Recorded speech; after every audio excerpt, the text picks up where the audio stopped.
ഇടുക്കി മൂന്നാറിലെ KCB IBയിൽ അനധികൃതമായി താമസിച്ച MM മണിയുടെ സ്റ്റാഫിന് പിഴ ചുമത്തി KCB. 3,96,510 രൂപയാണ് പിഴ. ഡ്രൈവറും ഗൺമാനും അടക്കമുള്ള സംഘമാണ് 6 വർഷത്തിലധികം അനധികൃതമായി താമസിച്ചത്. വിവരങ്ങളുമായി മുഹമ്മദ് ആഷിഖ് ചേരുന്നുണ്ട്. ആഷിഖ്, ഏത് കാലയളവിലാണ് ഇവർ KCBയുടെ IBയിൽ താമസിച്ചത്?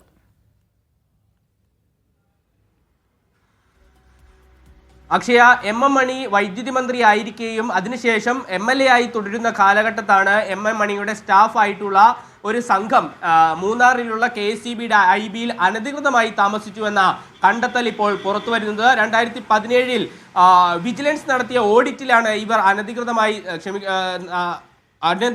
താമസിച്ചു എന്നുള്ള വിവരങ്ങൾ പുറത്തു വരുന്നത്. ഇതേ തുടർന്ന് നടത്തിയ പരിശോധനയിലാണ് ഏതാണ്ട് 7 വർഷത്തോളം 2017 മുതൽ 2024 വരെയുള്ള കാലഘട്ടത്തിൽ വിവിധ ദിവസങ്ങളിലായി അനധികൃതമായി ബുക്കിംഗ് പോലും നടത്താതെ ഇവർ താമസിച്ചു വരികയായിരുന്നു എന്ന് കണ്ടെത്തുന്നുണ്ട്. ഇതേ തുടർന്നാണ് KCB ഇവർക്ക് പിഴ ഈടാക്കാനുള്ള തീരുമാനം എടുക്കുന്നത്. മൊത്തം കണക്ക് പരിശോധിച്ചാൽ ഏതാണ്ട് 2,435 ദിവസം ആകെ അനധികൃതമായി താമസിച്ചു എന്നാണ് KCBയുടെ ഉത്തരവിൽ പറയുന്നത്. അതുപ്രകാരം ഏതാണ്ട് 3,96,510 രൂപ പിഴയായി നൽകണം എന്ന ഉത്തരവ് ഇപ്പോൾ KCB പുറത്തിറക്കിയിട്ടുണ്ട്.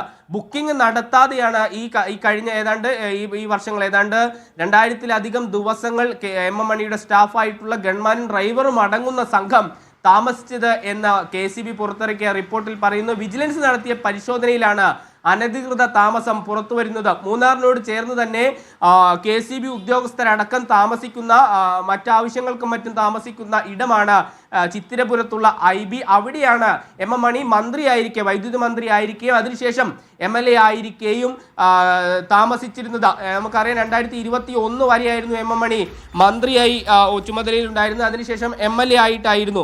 അതിന് പ്രകാരം ഓരോ ദിവസവും MLA മന്ത്രിയായിരുന്ന സമയത്ത് സ്റ്റാഫിന് തുകയായി, റെന്റായി, വാടകയായി ഈടാക്കുന്ന 30 രൂപ, പ്രതിദിനം 30 രൂപ എന്ന കണക്കും, പിന്നീട് MLA ആയിരിക്കെ MLAയുടെ സ്റ്റാഫിന് ഈടാക്കുന്ന വാടക പ്രതിദിനം 300 രൂപ എന്ന കണക്കും ഉൾപ്പെടുത്തിക്കൊണ്ട് ആകെ മൊത്തം ഇവർ താമസിച്ച ദിവസങ്ങൾ 2,435 ദിവസത്തെ കണക്ക് പ്രകാരം എത്ര ദിവസം താമസിച്ചു എന്ന കണക്ക്, എത്ര രൂപ വാടകയായി നൽകണം എന്നുള്ളതിന്റെ കണക്ക് എടുത്തുകൊണ്ടാണ് ഏതാണ്ട് 4 ലക്ഷത്തിനടുത്ത് 3,96,510 രൂപ പിഴയായി ഈടാക്കണം എന്ന KCB ഇപ്പോൾ ഉത്തരവ് പറഞ്ഞിട്ടുള്ളത്. വിജിലൻസ് നടത്തിയ ഓഡിറ്റ് റിപ്പോർട്ടിലാണ് അനധികൃതമായി IBയിലെ താമസം പുറത്തു വന്നത്.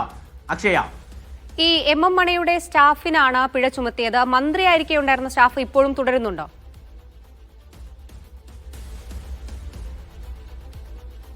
പക്ഷേ നിലവിൽ മന്ത്രിയായിരിക്കെ ഉണ്ടായിരുന്ന സ്റ്റാഫ് ഇപ്പോഴും തുടരുന്നില്ല. അതിനുശേഷം സ്റ്റാഫിൽ മാറ്റങ്ങൾ വന്നിട്ടുണ്ട്, ചുമതലക്കാരടക്കം മാറിയിട്ടുണ്ട്. അതുകൊണ്ട് തന്നെ സ്റ്റാഫ് എന്ന് മാത്രമേ ഈ ഉത്തരവിൽ പരാമർശിക്കുന്നുള്ളൂ. സ്റ്റാഫുകൾ ആരൊക്കെയാണ്, എത്ര പേരുണ്ട് എന്നുള്ള കാര്യങ്ങൾ KCB ഇപ്പോൾ പുറത്തിറക്കിയിരിക്കുന്ന ഉത്തരവിലില്ല.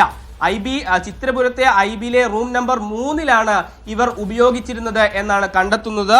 ഈ 2017 മുൻപ് ഏതാനും ദിവസങ്ങൾ മാത്രമാണ് ഫോണിലൂടെ ബുക്ക് ചെയ്ത് ഈ സ്റ്റാഫ് ഇവിടെ താമസിച്ചത്. 2017 ഡിസംബർ 10 മുതലുള്ള ദിവസങ്ങൾ തൊട്ട് അങ്ങോട്ട് യാതൊരു തരത്തിലുള്ള ബുക്കിങ്ങോ മറ്റു നടപടിക്രമങ്ങളോ പാലിക്കാതെയാണ് വിവിധ ദിവസങ്ങളിൽ ഇവർ താമസിച്ചതായി കണ്ടെത്തിയിട്ടുള്ളത്.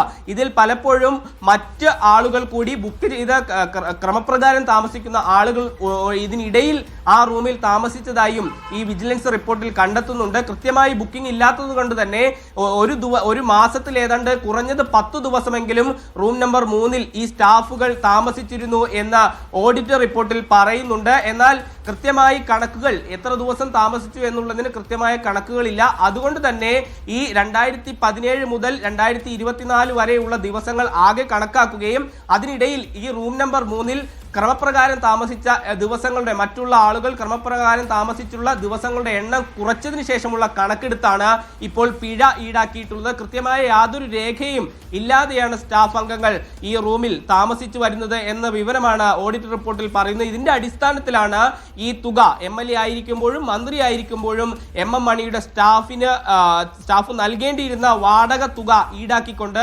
മന്ത്രിയായിരിക്കെ സ്റ്റാഫിന് ഏതാണ്ട് 30 രൂപ മാത്രമാണ് പ്രതിദിനം വാടകയായി നൽകേണ്ടത്. നൽകേണ്ടതുള്ളത്. MLA ആയിരിക്കെ സ്റ്റാഫിന് പ്രതിദിനം 300 രൂപ വാടകയായി നൽകണം. ഈ രണ്ട് കണക്ക് കൂടി ഉൾപ്പെടുത്തിക്കൊണ്ടാണ് 2017 മുതൽ 21 വരെയുള്ള കാലഘട്ടത്തെയും 2021 മുതൽ 2024 സെപ്റ്റംബർ വരെയുള്ള കാലഘട്ടത്തെയും രണ്ടായി കണക്കാക്കി അതിനുള്ളിൽ എത്ര വാടക നൽകണം, സ്റ്റാഫ് നൽകണം എന്നുള്ളത് കണക്കാക്കിക്കൊണ്ടാണ് KSEB ഇപ്പോൾ ഈ പിഴത്തുക നൽകണമെന്ന് ആവശ്യപ്പെട്ടുകൊണ്ടുള്ള ഉത്തരവ് പുറപ്പെടുവിച്ചിട്ടുള്ളത്. അക്ഷയ.